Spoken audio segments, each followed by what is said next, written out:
Here's another match from the second iteration of 9.0 test. This is obviously in the Hellcat, showing off the new HD model. It looks pretty nice. See a lot of details inside the turret.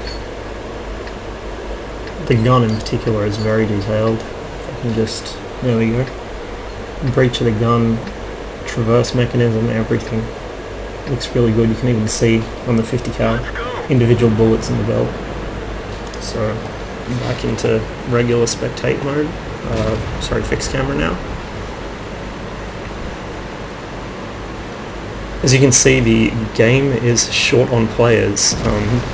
When I played this match, there were actually so many people playing tier 9 and 10 that it took the game about 3 minutes to assemble a tier 7 match, and this is what it put in it.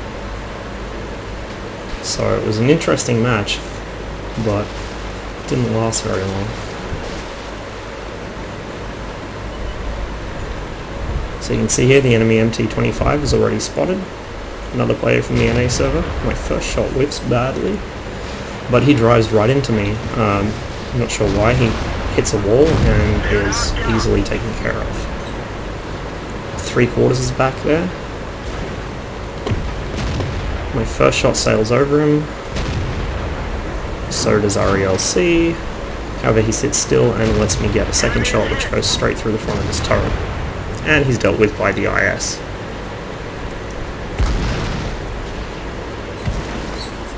Enemy are obviously shooting at me now, so I stayed behind the house for a moment, try and get unspotted. Here's the IS. With his turret turned side on, I think I must have hit him low and got the beak or something, because that really should not have bounced if it hit his turret on the side where I was aiming. Same there. I think that one hit low, hit the angled cheeks of the hull. That one, I don't even begin to understand how that bounced. Maybe I'm overestimating the Hellcat's penetration, but I thought it would be able to handle that kind of angle on his lower plate. Apparently not. So I fire a couple more shots in this general direction before I decide to move a little. I don't want to get hit by the Lorraine. I use the MT-25 as a little shield, for what it's worth. The Hellcat doesn't have any real hull armor, but it does have a pretty well armored turret. The front of the turret where the gun mantle is and the cheeks of it are quite thick and will bounce things that you would not expect a Hellcat to bounce. Actually, I've been accused of hacking a number of times on the live server because people bounced off my gun mantle. So you can see here it's time to get mobile.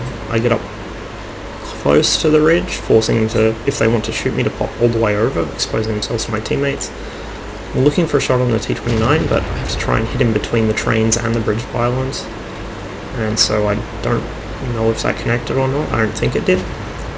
Here I have side shots on the other IS. I can definitely pen him there.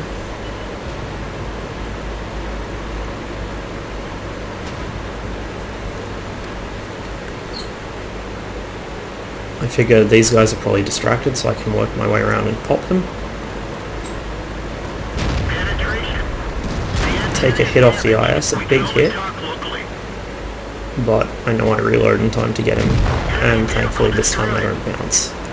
So the other IS isn't even looking at me, he's busy shooting somebody else on my team. And so I want to lay into him and get him dealt with in a hurry. I know the Lorraine's just shot, so I'm safe to sit there for a moment. Our Tiger 1 takes out the other IS. And now I just come in to clean up the T-29. The other T-29's still on the rails, along with the enemy E-25. So I'm not sure what's going on here with the reticle not being on his tank while I was auto-aiming him, but strange. Might be a new bug, 9.0 inadvertently introduced or something. Anyway, we decide to head back and defend since our JP never connected. And we want to try and put the odds as much in our favour as possible. Splitting up isn't going to help. So the enemy Panther spotted. He's actually still in their base. He must have come back. Or maybe he just never left to begin with. So RELC finds him. Then the Artie's lit. I can't get a shot on the Panther right now, so I go for the Artie instead. And there goes my last AP shell. See, he shotguns at the ELC and missed. My shot obviously misses. I was hoping it would arc over and hit him, but nope. Panther's exposed. So I take shots at him, get some help from the IS, and here comes E25. First shot goes through him. He starts running for the lagoon. I auto aim again. The reticle's not on him, but I hit that shot and then go for the ram. Worth it, definitely worth it.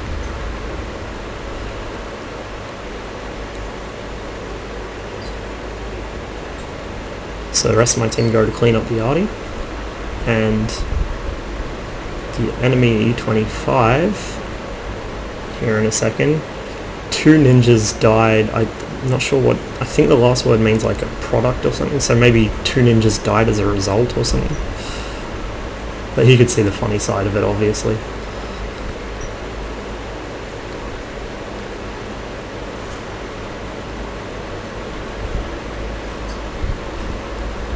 So you can see here the reworked texture on the T29.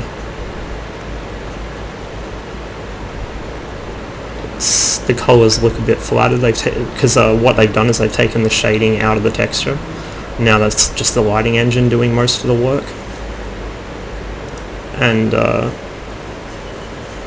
so the textures look very flat. They look almost like clay in some instances of the lighting. Obviously, once they get the HD models done, they'll look a lot better, but I do think they've lost quite a bit of detail on the tanks in revising the textures to work better with the new lighting engine. So there you can see the Tiger, that's obviously been reworked. A little dark in colour, I think. When you put camo on it, it's so black you almost can't see the camo. So here's our JP, who never loaded. The Lorraine's been trying to shotgun him to death, but RELC sweeps in and rescues him, and that's a win. So a bit of a short-handed game in terms of players, but it was still a pretty good one. I had a lot of fun playing it. Got a bit of comedy out of that ram at the end, but obviously the Hellcats HD model looks really, really nice, so I'm eagerly awaiting more.